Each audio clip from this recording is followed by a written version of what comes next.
یہاں پر ایک بے حد ہی خاص مہمان اس وقت ہمارے ساتھ اس پروگرام میں شامل ہونے کے لیے پہنچ چکے ہیں. ان کا استقبال کرتے ہیں. تہہ دل سے ایک آنر ہے ان کا استقبال کرنا. Deputy C M Jammu Kashmir کے سریندر کمار چودھری صاحب اس وقت تشریف لے آئے ہیں ہمارے بیچ میں, اور میں ان کا استقبال کرنا چاہوں گی. وہ کچھ ہی دیر میں ہمارے ساتھ منچ پر ہوں گے, اور پھر وہ کس طرح کے خیالات رکھتے ہیں ہم اکثر انہیں سنتے رہتے ہیں, لیکن جب وہ آج ہمارے بیچ منچ سے اپنے پیغام کو عام کریں گے, جموں کشمیر کی ترقی کا جو ویژن ہے اسے عام کریں گے, تو وہ بہت اہم مومنٹ ہو جائے گا ہمارے لیے. خیر مقدم کرتے ہیں, زوردار تالیاں ہو جائیں ہمارے ڈپٹی سی ایم صاحب سریندر کمار چودھری جی اس وقت ہمارے ساتھ ہیں. آپ کے پریزنس نے اس موقع کو اور خاص بنا دیا ہے, اور اب آپ سے گفتگو کریں گے, تفصیلی بات چیت کریں گے. اس کے لیے میں دعوت دینا چاہوں گی اپنی کو اینکر صہبا علی سیفی کو. Sahba, over to you.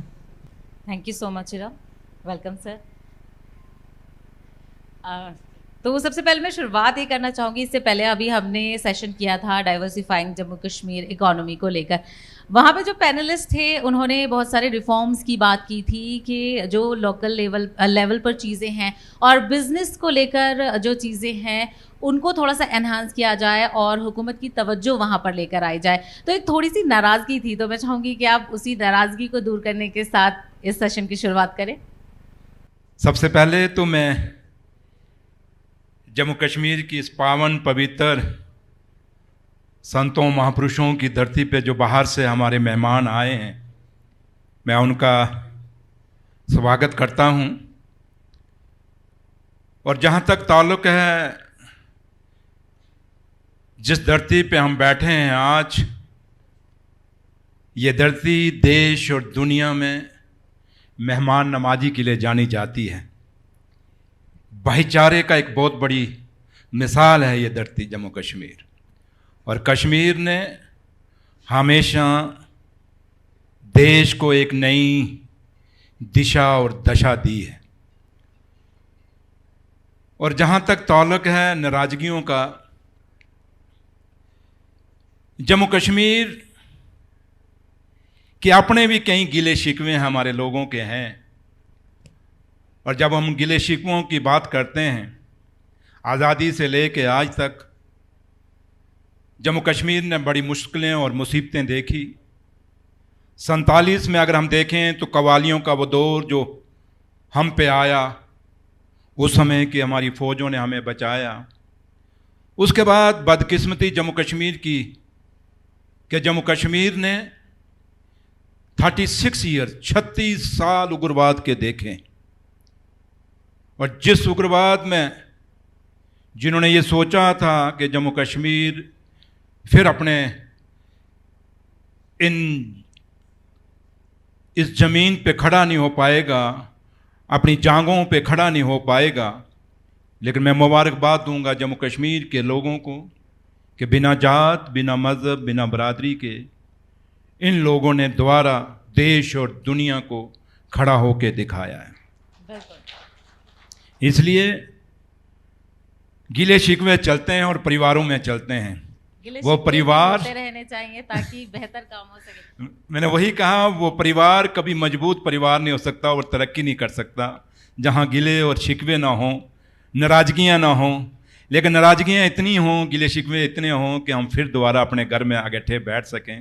تو اس لیے کوئی گلہ بھی ہوگا, کوئی شکوہ بھی ہوگا, کوئی ناراضگی بھی ہوگی, تو میرا قائد اور جموں کشمیر کے مکھیہ منتری جناب عمر عبداللہ صاحب ہمیشہ یہ کوشش کرتے ہیں کہ ان ناراضگیوں کو دور کیا جائے اور ان گلو شکووں کو ختم کر کے آگے بڑھا جائے. بالکل. ڈپٹی سی ایم صاحب, کیونکہ حکومت کو آئے ہوئے وقت ہو چکا ہے, تو آپ کے حساب سے آپ کی حصولیابی, سرکار کی حصولیابی کیا ہیں؟ کون سے ایسے شعبے ہیں جن میں آپ نے خاص توجہ دی ہے اور آپ مثال مانتے ہیں کہ ان شعبوں کو لے کر ہم نے بہت اچھا کام کیا ہے؟ دیکھیے, میرے سے پہلے میرے کلیگ اور جموں کشمیر کابینہ میں منتری آنریبل منسٹر ستیش شرما صاحب میرے خیال یہاں سے ہو کے گئے ہیں. کافی ساری چیزوں پہ انہوں نے ڈسکس کیا ہوگا کہ سرکار نے ایک چھوٹا سا وقفہ 1.5 سال, اس 1.5 سال میں سرکار نے سب سے بڑا جو ہسٹوریکل سٹیپ اٹھایا اپنی بہنوں, اپنی ماؤں کے لیے, جو ہم نے فری بس سروس شروع کی. اور یہ اتہاس میں پہلی دفعہ ہے کہ آج ہماری